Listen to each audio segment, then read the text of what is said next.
事情是这样的，今天我在家收拾卫生的时候，发现了一只蜘蛛，它就要快被冻死了。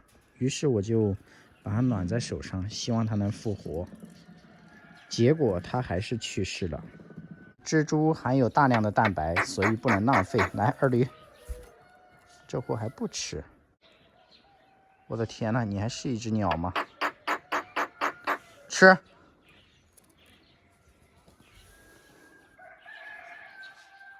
是蜘蛛不香吗？算了，只能把它丢了。你大爷的！我一说丢，他就把它捡起来吃了。听说隔壁的今天弄了一条泥鳅给抠仔吃，但是抠仔不敢吃。我们看一下二货二驴敢不敢？泥鳅在这儿，看一下二驴怕不怕？哎呀，他直接无视他了。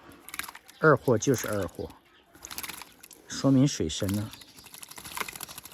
我们把水再弄浅一点。好，现在就剩这点水了。完了，这泥鳅在二驴面前就是个空气。哎呀，终于看到它了。我说吧，二驴只爱洗澡、做窝跟咬人，对这泥鳅一点兴趣都没有。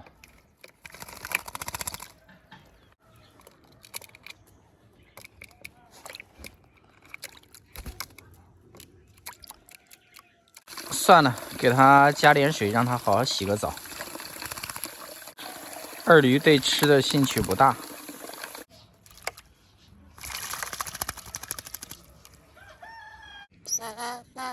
看一下，洗完澡的二驴冻得发抖。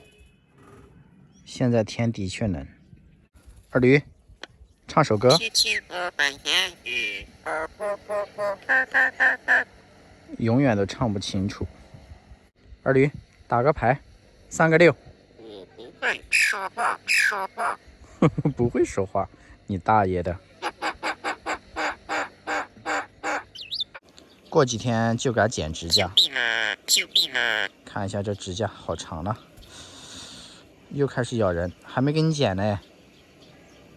去吧。